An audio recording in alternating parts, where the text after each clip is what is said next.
Hello everyone, welcome back again. Or today in this video we'll see what is a recursion stack. Recursion stack होता क्या है, उसके लिए हम समझते हैं कि जब भी हमारा कोई फंक्शन एग्जीक्यूट होता है तो हमारा कंपाइलर उसको कैसे आखिर चीज़ों का इन्फॉर्मेशन स्टोर करके रखता है कि हाँ मैंने अभी कौन सा फंक्शन कॉल किया, नेक्स्ट कौन सा फंक्शन कॉल किया, जब ये हो जाए तो उसके बाद किस फंक्शन को एग्जीक्यूट करना है, उसने किसको कॉल किया था। ये सारी इन्फॉर्मेशन हमारा जो कंपाइलर है वो एक स्टैक में मेंटेन करके रखता है। तो कोई भी आप कोड देखोगे उसमें हमारा क्या होता है, मेन फंक्शन होता है, एक मेन फंक्शन होता है, राइट, जो कि हमारा एंट्री पॉइंट होता है। जनरली सारे प्रोग्रामिंग लैंग्वेज में मेन हमारा क्या होता है, एंट्री पॉइंट होता है। तो जब भी हम मेन फंक्शन को कॉल करते हैं तो वो क्या करता है, मेन को स्टैक में इंसर्ट कर देता है, राइट। अब वो क्या करता है, अब कंपाइलर को पता चल गया कि ठीक है मेन हमारा क्या स्टैक में है, तो उसके सारे लाइन को लाइन बाय लाइन एग्जीक्यूट करेगा वो। तो मेन के अंदर जाकर देखेगा ओ फंक्शन वन है, तो क्या करेगा, फंक्शन वन को एग्जीक्यूट करने का ट्राई करेगा और फंक्शन कॉल कर देगा, किसे, फंक्शन वन को यहाँ पे कॉल कर देगा। तो वापस जैसे ही फंक्शन कॉल हुआ, फंक्शन वन को वापस से क्या करेगा, स्टैक में पुश कर देगा। अब फंक्शन वन का क्या है, जो भी काम होगा फंक्शन वन के अंदर कुछ कुछ काम होगा, हमारा एक फंक्शन वन करके कोई मेथड होगा, राइट, जिसमें कुछ कुछ इंस्ट्रक्शन होंगे। ये सब अगर एग्जीक्यूट हो जाएगा तो वो क्या करेगा, इसको इससे बाहर निकाल देगा एंड देन जाएगा अगले लाइन पे एग्जीक्यूट करने के लिए। हो सकता है फंक्शन टू को, अब ये वापस क्या करेगा, फंक्शन टू को कॉल करेगा तो उसको उठा के स्टैक में इंसर्ट कर देगा।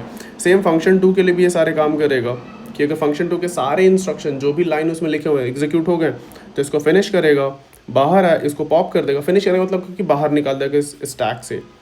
एंड देन फंक्शन टू के बाद क्या होगा, फंक्शन थ्री कॉल होगा। फंक्शन थ्री कॉल होते ही हमारा फंक्शन थ्री इस स्टैक में जाएगा, इसका काम होने के बाद ये वापस इसको पॉप कर देगा। देन हमारा जाएगा फंक्शन फोर।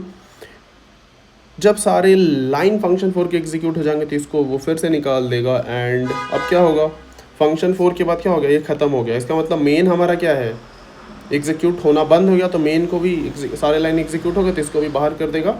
तो स्टैक हमारा एंड में क्या हो जाएगा, एम्प्टी हो जाएगा। तो जब भी हमारा प्रोग्राम स्टार्ट होता है, स्टैक शुरू में फंक्शन जिस ऑर्डर में कॉल होते हैं उस तरीके से फिल होता है, देन एट द एंड सारे पॉप हो जाते हैं। सारे पॉप होने का मतलब है सारे अगर स्टैक से बाहर निकल गया मेथड का इन्फॉर्मेशन, इसका मतलब सारे मेथड हमारे क्या हो चुके हैं, हमारा प्रोग्राम एग्जीक्यूट हो चुका है। सेम चीज़ हमारा होता है रिकर्जन में भी। जब हम इस मेथड को कॉल कर रहे होते हैं तो रिकर्जन में भी सेम ही चीज़ होता है। और सेम इस स्ट्रक्चर को हम क्या कहते हैं, रिकर्जन के केस में हम कहते हैं कि ये रिकर्सिव स्टैक है। आई होप कि आपको स्टैक के बारे में पता हो, नहीं पता तो सिंपल एक इसको कुआं समझ सकते हो कि जो भी इसमें पहले जाएगा, जो भी इसमें पहले जाएगा वो एकदम लास्ट में निकलेगा। ये लास्ट में निकलेगा, ये फर्स्ट अंदर आया था और लास्ट में निकल रहा है, तो first in last out. Stack क्या होता है, first in last out data structure होता है। सिंपल डेटा स्ट्रक्चर, जो भी उसमें सबसे एंड में जाएगा ना, जो सबसे एंड में जाएगा वो पहले भी निकलेगा, ये भी है। तो that's all stack is. I hope कि आपको पता हो इसके बारे में। अब देखते हैं, जो हमने पिछले वीडियो में जो हमने एग्जांपल लिया था वन सेंड प्रिंट करने को, उसके लिए रिकर्सिव स्टैक बना के देखते हैं। तो सिंपल सा कोड हमने देखा था। हमने क्या किया था, x को 1 इनपुट दिया था। तो जब हम x इक्वल टू 1 इनपुट देंगे तो हमारा स्टैक में क्या होगा, फंक्शन ऑफ 1 स्टोर हो जाएगा। ये कॉल जाके फंक्शन ऑफ 1 इन्फॉर्मेशन स्टोर हो जाएगा। अब ये चेक करेगा कंडीशन ये गलत है तो इसको प्रिंट करेगा और वापस फंक्शन ऑफ 2 कॉल करेगा। अब ये सारा लाइन एग्जीक्यूट नहीं हुआ है, जस्ट रिमेंबर कि सारा लाइन एग्जीक्यूट नहीं हुआ है। प्रिंट करने के बाद वापस से फंक्शन, उसी फंक्शन के अंदर हमने x+1 पे कॉल कर दिया, तो ये क्या करेगा, फंक्शन 2 पे कॉल कर देगा। अब वापस फंक्शन 2 के लिए क्या होगा, सेम ही लाइन एग्जीक्यूट होगा, तो ये प्रिंट करेगा सेम लाइन। x हमारा यहाँ पे अब 2 हो जाएगा। ये कंडीशन लेट्स से कि n हमारा 10 है यहाँ पे, तो ये कंडीशन हमारा सेटिस्फाई नहीं होगा, तो वापस से 2 प्रिंट कर देगा और फंक्शन 3 पे कॉल होगा। अब ये फंक्शन 3 पे कॉल हो जाएगा। सेम काम हमारा 3 के लिए होगा, 3 के लिए होगा। 3 को ये कंडीशन सेटिस्फाई नहीं होगा, 3 हमारा 10 से बड़ा नहीं है। 3 को प्रिंट करेंगे और वापस 4 पे कॉल कर देंगे, फंक्शन 4। और ऐसे करते करते हम क्या करेंगे, फंक्शन ऑफ 10 पे कॉल कर देंगे।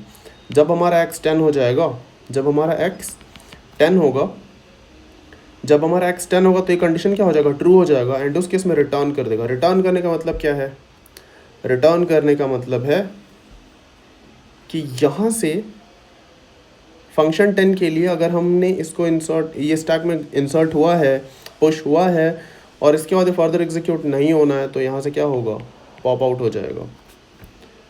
तो अब ये कॉल कहाँ, ये जो फंक्शन 10 वाला कॉल हुआ होगा वो कहाँ से हुआ होगा? Can you imagine, can you just imagine कि फंक्शन 10 जो कॉल हुआ था, इसको हमने इंसर्ट किया था स्टैक में, तो एक कॉल कहाँ से हुआ होगा? फंक्शन 9 इसको कॉल किया होगा, राइट? इफ़ कंडीशन यहाँ पे था, जो भी कंडीशन थे, देन यहाँ पे हमने प्रिंट किया होगा 9 को, एंड यहाँ पे फंक्शन 10 पे कॉल हुआ होगा, तो यहाँ से कॉल हुआ होगा। तो फंक्शन 10 अगर यहाँ कंडीशन ट्रू होने के बाद अगर ये रिटर्न हो गया यहाँ पे, तो हम क्या करेंगे? रिटर्न का मतलब फिनिश, फंक्शन एग्जीक्यूशन खत्म, उससे आगे कुछ एग्जीक्यूट नहीं होना है, तो हम क्या करेंगे? इसको वापस से पॉप आउट कर देंगे। पॉप आउट करने के बाद हमारा एक नेक्स्ट क्या होगा, स्टैक में फंक्शन 9 स्टोर हुआ होगा। फंक्शन 9 का ऑलरेडी हम यहाँ पे फंक्शन 10 एग्जीक्यूट इंसर्ट किए थे हमारे स्टैक में, इसके बाद कोई लाइन नहीं है, तो फंक्शन 9 भी कंप्लीट हो जाएगा, ये भी पॉप आउट हो जाएगा। सिमिलरली हमारे फंक्शन 8 पॉप आउट होगा, 4 पॉप आउट होगा, 3 2 1। So this is what recursion stack is, कि जब हम रिकर्सिव मेथड को एग्जीक्यूट कर रहे होते हैं तो हमारा कंपाइलर स्टैक पे उनका इन्फॉर्मेशन कैसे स्टोर कर रहा होता है, दैट इज़ रिकर्सिव स्टैक, जो कि बहुत ही सिंपल है कि हमारा कोई भी नॉर्मल फंक्शन का जो हमारा इन्फॉर्मेशन है कंपाइलर इसी तरीके से स्टोर करता है। So that's all in recursion stack. Next video में हम देखेंगे कि हमारा रिकर्सिव ट्री क्या होता है, एंड ऑलमोस्ट सेम ही चीज़ होता है, बट इसको विजुलाइज करने का एक डिफरेंट तरीका है। Once we learn that, then आपको रिकर्जन के प्रॉब्लम करने में काफ़ी फन होने वाला है। सो मिलते हैं नेक्स्ट वीडियो में, and do like and subscribe to this channel, it really motivates me to make such content for you guys. And अगर इन केस आपको कुछ भी समझ नहीं आया है, you can write that in comment section. I will for sure answer that, or I'll try to create another video explaining your confusion. So see you in next video.